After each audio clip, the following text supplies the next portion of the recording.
What's up, everybody? Welcome to another edition of Established Run's NBA Injury Report Analysis Show. I'm Drew Dinkmeyer alongside Mike Gallagher. We've got 9 games on the slate tonight. We've already got some injury information dropping.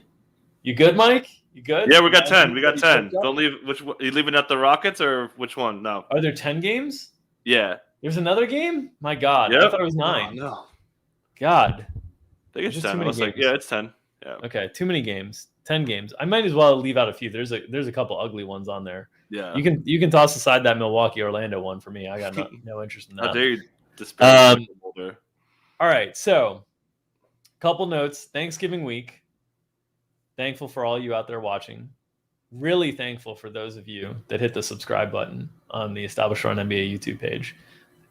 Those are the people that I'm most thankful for. The rest of you, I am thankful for, just not as much as the people who hit the subscribe button. All right, content schedule. We will be on Monday, Tuesday, Wednesday, and Friday. No Thursday show. There are no NBA games on Thursday this week. So we'll be taking that off. Friday, I will not be here, but a very special guest, Justin Fan, will be here. So that is the content show. Wanted to get that out of the way. Happy Thanksgiving week to you, Michael. How are you doing? Doing good. I had a quiet weekend. I'm trying to power through this week, and then maybe do some stuff next weekend for the holiday weekend. See my parents on Thursday. Pumped for that. Some good old Thanksgiving. My family throws down, so pretty pumped. My family does not throw down. It will be myself and my parents and my grandmother, if we can convince her to come downstairs for some turkey. But I'm looking forward to it very much. It'll be great to see my parents. I'm super excited for that. Yeah. So let's get into it today. The first piece of injury news that we got today was Cole Anthony and Gary Harris are both out for Orlando. And I did say that we could toss aside that Orlando-Milwaukee game from an NBA perspective. I'm not super interested in watching it at all. But without Cole Anthony, without Gary Harris, we got to figure out what this Magic rotation is going to look like. We got to figure out how many minutes guys are going to play before the game gets out of hand. So what are you thinking? We already got news that Michael Mulder is going to start tonight for Orlando. What do you think the rotation looks like for Orlando tonight? Yeah, so we just saw these teams play. I'm going to pull up the box score real quick. And, yeah, so what happened in this game was the Magic starters got worked. What happened was... Yeah, so they got worked. RJ Hampton, Michael Mulder, Robin Lopez. He really stepped up to keep Wendell Carter Jr.'s minutes down to just 14. Caught some foul trouble, which was rough. But those guys really carried the load. Jalen Suggs didn't play great at all, shot terribly. So we're going to have Michael Mulder start. It'll be RJ Hampton behind him, probably with some overlap, probably a decent amount of overlap. Next to Jalen Suggs, who'll be starting at shooting guard, or maybe guard, more to the point guard with how he's going to handle the ball a little bit. Franz Wagner will get more ball handling responsibility. Maybe Wendell Carter Jr. could avoid foul trouble. He got the Giannis assignment in that game on Saturday. Bamba kind of played okay, got exploited by Bobby Portis a lot. But, yeah, this is rough. They're in Milwaukee, another big spread game. Their offense is disjointed. Jalen Suggs is, I think, 3rd percentile as a pick-and-roll scorer this year. He's been really, really bad in that role. But, yeah, definitely Michael Mulder, and probably I assume he's minimum. And then RJ Hampton also should be looking at a pretty good opportunity here, possibly get the garbage time run if it does. Both those guys, Mulder and Hampton, could both get the garbage time run.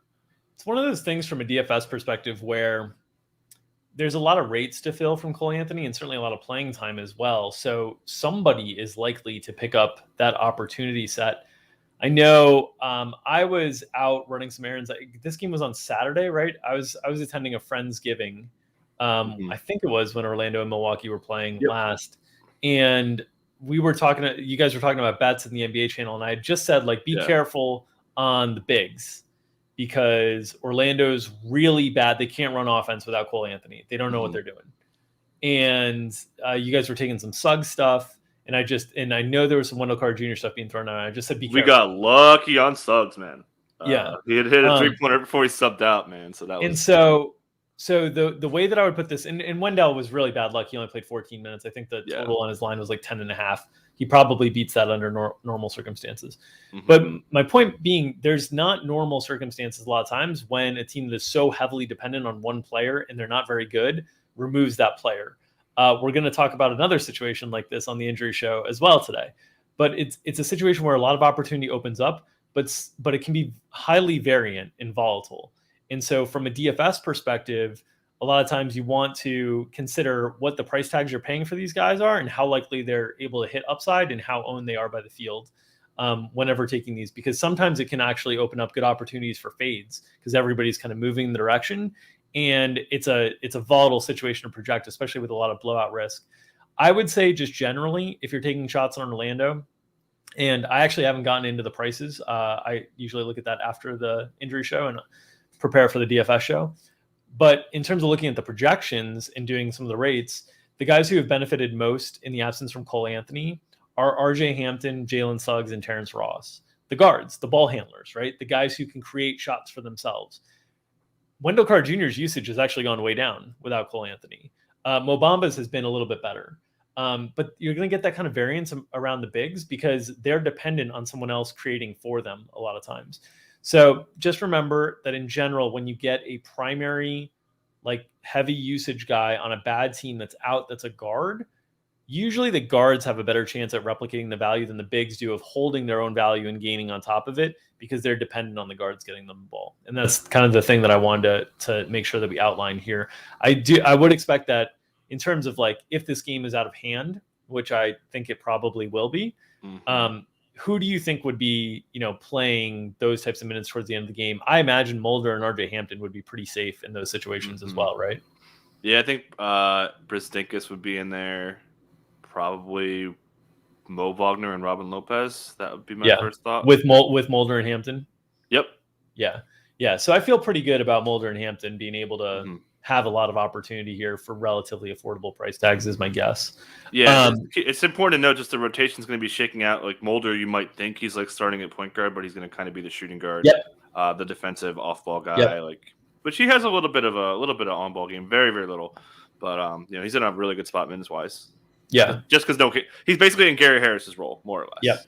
Yeah, which is not a great role to fill, but I do think he'll have enough overlap with the second unit, and even the second unit, he'll overlap some with Terrence Ross, who will have a ball handling role some too there. But I do think if the game got out of hand, the ball would be in his hands and Hampton's hands enough that you'd be pretty comfortable with those guys. The rest of the Orlando guys, I'd be a little bit leery of. And then obviously on the Milwaukee side, that just brings in a lot of blowout risk. And as you saw in this last game, like Portis got up to 34, but everybody else was kind of capped around 30. Giannis, it didn't matter. He can do incredible things in 30 minutes. First player since 1959 to go 30-25 in under 35 minutes. Yeah. So, I mean, crazy. 23 free throws, my word. So you can still see some big performances here, but it is, the ceiling is impacted a little bit for the secondary Milwaukee guys. All right. The other situation I was talking about where we have a big questionable mark on a player that's similar to Cole Anthony in that he carries so much of the load offensively for their team is Shea Gilgeous-Alexander for Oklahoma City. And with Shea, let's start there. Like, what do you think the chances are of Shea playing tonight? How do you think they'd replace him if if he isn't able to go? What do you think the rotation would look like? Yeah, it sounds minor, and it's important to note as of right now. Let me just double check this. That Trey Mann and all their other guards, Maladon, Vit, they're all in the G League right now. So and it's a road game, so they're probably not going to rejoin. So you're taking away, like, my God, look at that. Like, nope. Like they're down to Aaron Wiggins and Ty Jerome. So like I honestly think they might start a backcourt of Giddey and Dort, and really lean into the Giddey ball handling stuff, which would be great. Maybe go Baisley and Poku and just have Roby in the rotation behind Favors, GRE as a 4-man. There's a lot of ways that just could kind of go bigger. So this would obviously be great for Giddey and Dort. Dort would probably get the Trae Young assignment on the flip side of that. But those guys would be really guys I'd want to circle here. Yeah, that makes a lot of sense to me too. I like Ty Jerome as a player, and I think when he gets minutes, he's a pretty interesting guy because he's a good shooter and he's willing to go in there and rebound and facilitate and whatnot. But I do think from a roster perspective, and what they're trying to accomplish as a team, right? Like they're trying to accomplish more ways to get the ball in Josh Giddey's hands and get more looks at him as kind of a primary initiator. And so their roster would be crunched on the guard side. and it would give an opportunity for Giddy to do that. So I think that would make all the sense in the world. Total agreement with you. They are also trying to find more minutes for some of these wings and like backup bigs and whatnot with Poku. They haven't been able to find as much consistent playing time for him. So I think if Shea were out, that would open up that as the solution. Once again, though, if Shea is out, a ton of risk on the game situation side, right? Like there's already, if Shea plays, a decent bit of risk, but if Shea's out, like a lot of risk on the competitiveness side. So you could see funky minutes again from these guys if Shea misses. And I think that OKC would let Giddy get to like upper 20s, low 30s regardless. I think they'd let Dort and Baisley get to that as well. But I think the floor might be like 27. I don't think it's like 23, 24 in those spots. So just be aware on kind of price situation. If that comes to fruition. And Dagnall, who's not coaching, he's with his wife for the birth of their child. Congrats on the sex. He really likes Kenrich as a second unit guy, and I imagine the rest of the staff does too. So he'd be kind of a sneaky guy. He may not start. So we've seen Kenrich kind of put up some good stats. He's a really good ball handler, kind of do some different things. But he'd be looking at some pretty secure minutes in the second unit. Yeah. All right. The other big question, well, before we get to that, I want to shout out Jacob Wright here. Subscribe for the year to ETR. Did a month, had to snag the year. Love to see it. Things we love to see. Appreciate you out there, Jacob. All of those who've tried us for a week or a month and decided they couldn't live without us. Yes. So happy to hear it. Do people even do 1 month and not go for the year? Like I feel like I'm sure some people do. I'm sure some people do. They just they're there to date us. They don't view us as long-term relationships. But we appreciate you out there, Jacob. We're the F of the F Marry Kill group, I guess. Yeah. We're in the F group. As long as we're not kill, we're cool. All right, let's move to the other big Q on the slate. Tobias Harris, bringing the funk for Philadelphia. Obviously, still no Joel, right? Still no Danny Green. We got Tybalt back. If they don't have Tobias, we get back into this like Tyrese Maxey is going to play 40 minutes again, and Shake Milton's going to play a ton, right? Like, so how do things look for Philly, who plays Sacramento and is in a really good spot, and it's a late game? So this is the injury that I think really shakes up the slate. What are your thoughts on Tobias's availability tonight? Yeah, it's hip soreness, non-back-to-back. I think he's got a good chance to play. We'll see. We can't really tell. The Sixers have been kind of shady with this, but wouldn't be surprised if they sit him out. Obviously, my God, Tyrese Maxey could be really, really smashing. Matisse Thybulle, who came off the bench in the last game, he'd probably start. He would probably get the De'Aaron Fox assignment. But yeah, Shake will be in a really good spot just because they're going to need more offense. So he'd be, assuming his price is pretty cheap. Those guys are all, definitely in play. But yeah, the headline would be, by God, Maxey could really, really go ham. Andre Drummond, who's been kind of shaky, he'd be, in a much more better spot here too against, a kind of smallerish center in Rashawn Holmes. Yeah, and unfortunately, we have seen Philadelphia play without Embiid and Tobias this year. And in those spots, generally, Andre Drummond has had a huge workload. Tyrese Maxey has had a huge workload, and then we've seen them kind of plug the gaps based on matchup with Tybalt, with Korkmaz, with Niang. Seth Curry's had a big role in those spots. Mm-hmm. So this would be a spot that you'd really, really want to heavily attack from a DFS perspective. And it's the last game on the slate, and there's not another game around it. It's a 10 o'clock Eastern game. The next game that's closest to it is 9 o'clock Eastern, and it's Memphis, Utah. That's not going to have very many DFS plays in it. And then 8:30 is Phoenix and San Antonio. Again, probably not going to have a lot of DFS plays in it. So it's one of these spots where we'll talk through it on the premium show in terms of how to approach it, how to like save in save flexibility to be able to attack it. But man, like between Tobias being questionable, and then we have the Kings with an entire new, a new coach, Luke Walton let go, Alvin Gentry, the one to take over there, correct? Yep. So new coaching situation in Sacramento, which with it comes a lot of unpredictability. We could see a change in the starting lineup, certainly. Mm-hmm. That's definitely in the cards. They had just made sort of a change in the starting lineup, and it hadn't been working. So we could go back to the smaller ball Kings stuff.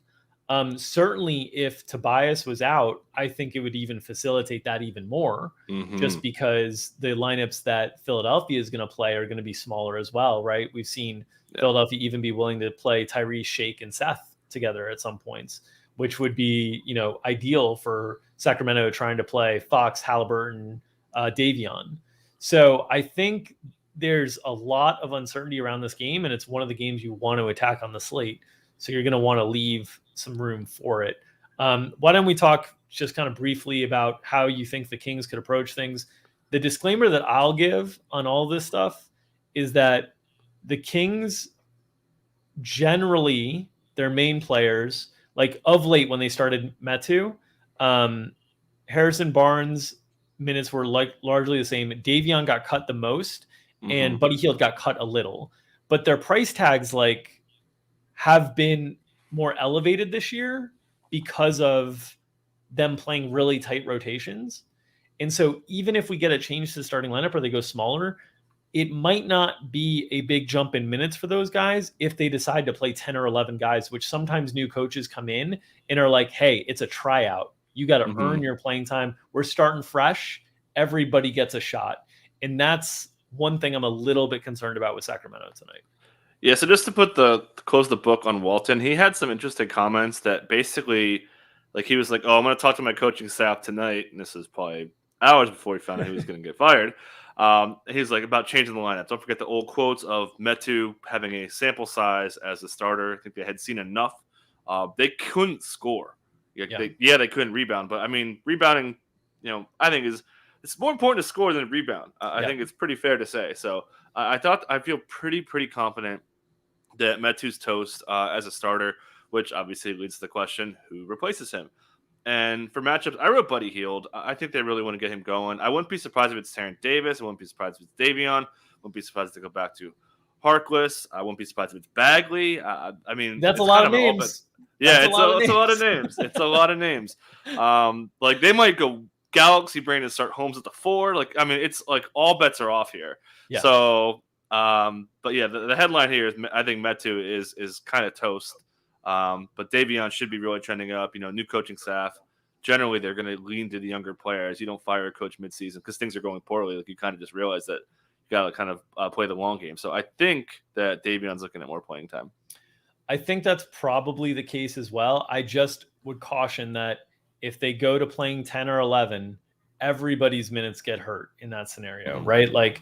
Everybody's minutes ceiling is instead of 39 from Fox that we've seen at times, or 37 from Halliburton, now it might be 35. Now it might be 34. And so just be conscientious of there's going to be a lot of variance early on while they try to sort through whatever they want to change, right? Because when you change the head coach, you're saying you want to change things. Yes. So exactly. You're saying the ownership is saying, we didn't like this. And the coach can either come in and say, well, you didn't like the coach, but how did you like his rotation? Here's the same thing. No, probably not. They're going to change it up, and projecting it comes with a certain level of variance. So my big concern for the Kings is just that they go from playing 8 to 9 to 10 to 11, and it hurts everybody's ceiling. Well, it's worth noting, I was just checking, all their G League guys are down. So that's good. Well, but the thing is, they could play. So my list of starters is only 6 deep. It's not 11. Yeah. But thinking about it, so we know that Fox and Mitchell and Hield and Halliburton and Barnes and Holmes and one of Tristan or Len, we know those guys are in the rotation, right? So that's 7. But they could easily still play Harkless, Metu, Bagley, and get to 10. Terrence Davis 11. There's ways that they can still play 10 or 11, and that's, I don't know how likely that is, but it's a concern that you just get these situations with a new coach where he's like, you were starting fresh, everybody gets a shot, and you earn your playing time by playing your way through. And then we get a bunch of mini substitutions and OKC style tryout situation. That's my concern for Sacramento tonight. Okay. In terms of other questionables on this slate, we've got Alex Caruso. The Bulls are on a back-to-back. Big win at home against against New York last night. Caruso, after guarding Julius Randle and being in foul trouble throughout the night, emerged with a wrist issue. Obviously, the Bulls have been super thin all year long in terms of depth. They just started to bring back Kobe White. They lost Vucevic. They lost Patrick Williams for the season. They weren't a particularly deep team to start, so they've been playing their main guys monster minutes. Now, on the second night of a back-to-back, you've got Caruso with a questionable tag. If he were out, man, like this team is not very deep. And so there's probably somebody who would benefit in a meaningful way from removing 33 to 35 Alex Caruso minutes. Who do you think they'd start, and who do you think would pick up the bulk of those minutes? And it should note that it looked like Caruso was fine. He played, you mentioned, pretty deep into the game. I think the matchup is important to note here, going against the Pacers. So you would think Javonte and kind of go a little bit bigger in that route and have Javonte guard Miles Turner. Sabonis would get Avery Bradley and kind of go that way, and have kind of Derek Jones Jr., who they've been playing together with Javonte. I think that would kind of work and make the most sense. Plus, they're familiar with that lineup. They were using it earlier in the season too. So I think if it's not Javonte for Caruso, I'd be pretty surprised. Yeah, and losing Caruso, if they did, which I don't think they will, but if they did, Javonte can only take so many of those minutes. So Kobe White, I think, would benefit quite a bit. I think they might be able to get him up to into the 20s in that scenario. I think Tony Bradley would benefit a bunch, and that's probably not one you'd think about right away. But he's one of the guys that they could get up to, 28 if they wanted to, 26, 27, 28, and especially against Sabonis and Turner, that front line. It'll be interesting to see how these small ball lineups from the Bulls are able to function.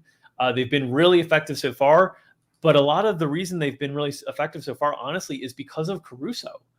Because he and Lonzo are strong enough to guard some bigger dudes, and they're so smart defensively. They rotate really well. They've had a lot of success doubling bigs right off the bat. And I don't know if you lose that defensive IQ, if it will work as well. So I think if Caruso is out, I also think Tony Bradley would probably see better playing time. Obviously, Io and Kobe White would get better looks as well. But I think it would be spread. And from a rates perspective, Caruso does like a little bit of everything. I don't think it really moves the needle a bunch. He uses more possessions than someone like Javonte Green, but historically has not used as many possessions as someone like Kobe White. So I think it's like not a big gain or loss for DeRozan or Levine. I will say this though, I don't know what the line is on that game. What is it now? I'm trying to pull it up. It's kind of tight. Last I checked. Okay. I kind of think it should be, honestly. I think I've said before, I think the Bulls are a little bit overrated early in the season. And on the second night of a back-to-back, the Bulls are 2-point favorites. So that's kind of interesting to me. That makes me wonder, because I think Caruso is pretty impactful to winning. Check out the Lakers season this year for more examples. But I think I think the Bulls would be in tough shape without Caruso. I think he's meant a lot to their success early in the season. Yeah, I wrote Bradley up in matchups. I mean, that quote that Donovan said last week about matching him with Nurk. Nurk only played 25 minutes, and Bradley was out there for 21 of them. And they haven't really had an big matchup against the Lakers for the most part. AD, so on and so on. Zubats, you're seeing these big minutes here, and then they went small without Joker. They went Randall at the 5 a lot. Didn't need to play him no there. Mitch, no Mitch, no Taj last night, and Noel in foul trouble. So Indiana's not going small tonight. Know that. So you should feel pretty comfortable that Bradley gets some pretty good minutes tonight. All right, some other questionables on the slate. Devonte Graham, questionable for New Orleans. He missed last game for them. We've seen New Orleans, the questionable tags linger this season with Brandon Ingram. What are your thoughts on his availability for tonight? Yeah, I mean, he's getting ruled out early, right? It's such a tough read with the Brandon Ingram thing, practicing a couple times, still missing time. Devonte Graham was limited before this new foot injury. So now, I mean, I think he's going to miss some time. So we've seen Satoransky start, but the headline really has been Kyra Lewis has really stepped up. Willie Green's kind of bought into him. We've seen his minutes kind of get extended, even with some minutes with the starters coming off the bench. So, I don't really love him. But yeah, I think he's kind of in play, especially if maybe this game gets blown out. Minnesota's playing really well. But yeah, Brandon Ingram will be doing a ton of ball handling. Yeah. Had pretty good games against the Wolves earlier, against Jaden McDaniels, which is a whole other thing. I think there's a chance McDaniels is back in the starting lineup over Vanderbilt today, but that's kind of getting ahead of ourselves. Home game for New Orleans, so hopefully they can keep this one competitive. Mm-hmm. That's been a struggle for them this year. But I do think Brandon Ingram grows in responsibility without Devonte Graham out there. I think he's the most impactful of the options there.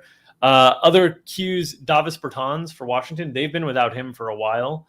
Obviously, if he was to return, I think it just kind of clips at the ceiling of Gafford, Harrell, Kuzma a little bit, Avdija. But I don't really think it's super impactful. I think we're generally talking about like in terms of median projection, you might be knocking off a half minute, something like that. And then he can take from all the other spare parts. But what do you think about Davis's potential return? I mean, he has no business playing right now, to be honest. Like, they're playing really well without him. Like, Kuzma's giving them really good minutes. Danny Abdi has been really good off the bench for them. KCP keeps guarding the number one options. Like, there's just really no room for him right now. So, like you said, I think the headline is if they're trailing, they go to that Bertans small ball stuff. Yeah. If Harrell doesn't have it going. Well, I think they could. I mean, I think his minutes, like they could just slide him in Kispert's role right now. Yeah. And then if he's playing really well, you clip a few. Like Bertans is a guy that's playing like 16, 18 minutes a night when he's playing. Yeah.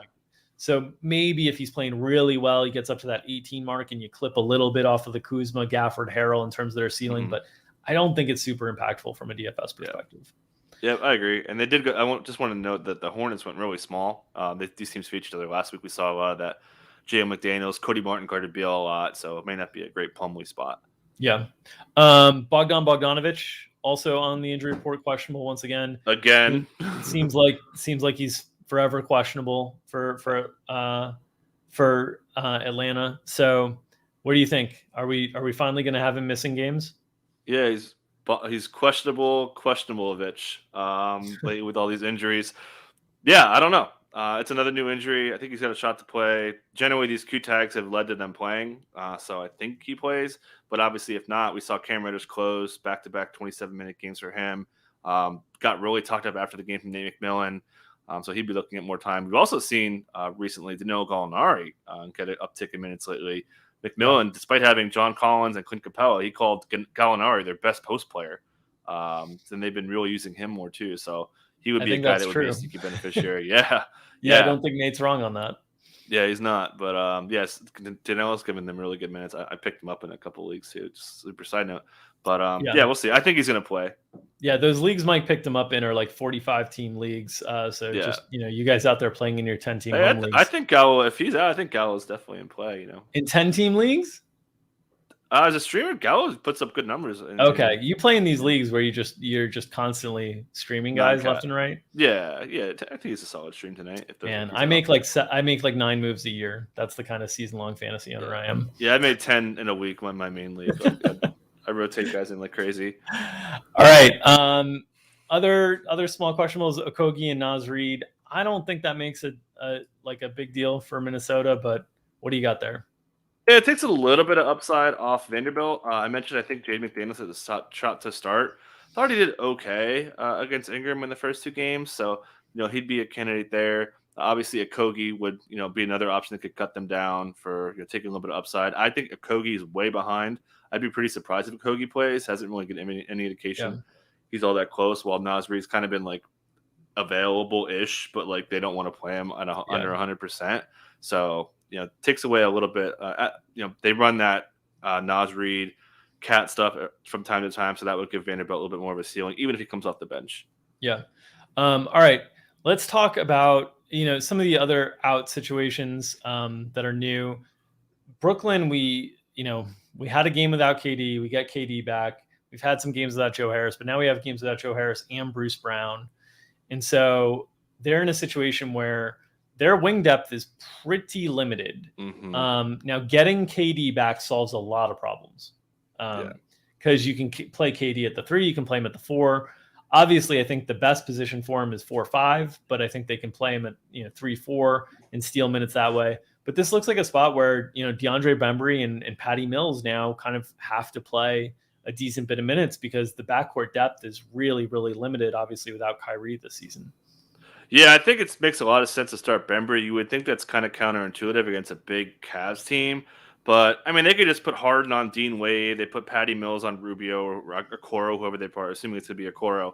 But, yeah, then you throw Bembry on Garland. We've seen Bembry take on the Steph role. We've seen him, play a ton of minutes in the last game when Bruce Brown got hurt. So I think they really like him as their point of attack defender right now, which you're going to need. They're going to run a ton of 1-5 pick and rolls with Jarrett Allen now back. So Bembry's pretty good in switch situations and pick and roll. So I'd be pretty surprised if Bembry doesn't start. Maybe they start James Johnson, who has some experience in guarding some perimeter guys as well. But like I said, I think Bembry's very, very likely to start. Yeah, I think that makes all the sense in the world. They do have Paul Millsap back. That's one thing to note. So we saw James Johnson kind of pop off last game. I was surprised that they did not play Blake and LMA together at all last game against kind of the bigger front court of Orlando. And I was overexposed to that when the starting lineup came out and we had to adjust things down. And so I think with Millsap back, there's very little chance that they play any overlap of Blake and LMA, which just means the minute ceiling for each of those guys is tougher to deal with. So from a DFS perspective, there's going to be some variance associated with those guys' minutes individually. The range is probably like 18 to 28 for both of them, with Blake having the higher, like the more stable range on that end. But they could get into lineups where they could play James Johnson or Paul Millsap at center. I don't think it's going to happen against the Cavs with Jarrett Allen back, but just something to be aware of with the back end guys there. And obviously the lack of wing depth kind of funnels down where if you have to play KD on the wing some more, now you have to play Millsap and Johnson more at the 4, and you get the full 5 minutes from LMA and Blake. So kind of a couple ripple effects there. Dylan Brooks is doubtful. D'Anthony Melton is out for Memphis. They have just been getting run out of the gym of late. It's been real bad for them. And now they go and play at Utah. So you got to feel like this is a tricky spot to be excited about Memphis guys. But when you take away Melton and Brooks, you get more Kyle Anderson, you get more Desmond Bane, you get more Zaire Williams. How do you expect Memphis to try to cope with the loss of their two starting? No, I shouldn't say starting because Melton came off the bench, but two of their primary guard wing rotation players. Yeah, pretty much their top two non-Bane wings coming out of the mix. We saw Kyle Anderson start the last game. Probably expect it to happen again, just cleaner. But yeah, taking Dylan Brooks out, man, that's obviously great news for John Morant. And kind of sneakily, the Jazz have allowed the most pick and roll handler points in the NBA this year. Teams are really running pick and rolls at them, and they don't give it to their bigs in pick and rolls because Gobert's there. So, yeah, I think Ja's in a pretty good spot. Obviously, they're getting worked, or I believe second to last in most defensive stats. So, yeah, to keep it close, I think it'd be because Ja kind of goes ham on them. A pretty sneaky good spot for him. He actually had a good 65 minutes against Gobert last year. He had pretty good stats against him too. So yeah, that actually reminds me about a job bet that I need to funnel through the props team to see if it's worth considering that I was looking at earlier tonight. Nice. Okay, returns Boston. Hey, Jaylen Brown, he's back a little bit earlier than we thought, but he had some questionable tags last week that indicated he might be closer than we should have thought. So Jaylen Brown back in the rotation. What does this mean for Boston? Yeah, certainly good to see Dennis Schroeder go to the bench. We've seen Ime Udoka say multiple times Schroeder's going to move to the bench, so got to take him at his word there. Probably a little cap. Like we saw that Jaylen Brown conditioning capped after COVID, and he flew through that, right? When if they announce a cap, I might lock Jaylen Brown in DFS because the last two times that they've announced a cap, he's broken the slate. Yeah. So yeah, this man, he likes cap. I like caps. I wear a lot of caps. Yeah. So it's different though, man. Like I know we want to just cap plan, but like hamstrings, man, the teams are so stringent on keeping guys capped. So I think that he still can't go crazy. He had the ramp up quote on the 17th. That's usually, in my opinion, about a full week of getting ramped up. So he's probably he's a little early here. So probably he gets the 30 cap. We'll see. But again, they said the last two times they had him capped, they'd be like, "Hey, Jaylen, how you feeling?" Yeah, and he'll say, "Great," and they'll play him the whole half. So yeah, we'll see. Yeah, it's and obviously I'm joking that I would lock him on a two game sample of outlier situations, but it is something to remember that we've seen him perform really well when coming back from these things when he's been under a supposed cap. So on a 10 game slate, there's lots of options, so you might not even consider him, but nobody will play him if he's announced on a cap, and that's always interesting in GPPs from a contrarian perspective. And All a right. couple other things to note. Just a couple things too, because we got Time Lord probably coming back, so Al Horford's ceiling comes a little bit off. Obviously, Grant Williams goes away, and then Ami Udoka was asked about. I mean, you're getting Jaylen Brown back. You already really weren't playing Aaron Nesmith, Peyton Pritchard, all that. So they said they're entertaining sending those guys down to the old red clause. So it's kind of sad, all this depth that they haven't really been using. Yeah, nobody's emerged there. It was the same stuff under Brad Stevens. Nobody really emerging as a consistent player for them to get in the rotation. The one thing that could put a little bit of a hold on that is Jay Rich's Q tonight, so that might open up some more playing time for those guys to hang around, but not DFS relevant. All right, I think we've covered it all for Monday's 10 game slate. Appreciate you all checking us out. We will be back again tomorrow, 2:00 Eastern. If you are with us with a subscription behind the paywall, we'll be on at 5:00 Eastern tonight, covering all the DFS content and analysis that you need. Mike's matchups column is already out, so make sure you give that a read if you're a subscriber. We'll be firing off some more props, I'm sure, for those in the props packages. And we appreciate you guys. Best of luck in all your games tonight. And we will see you tomorrow, 2:00.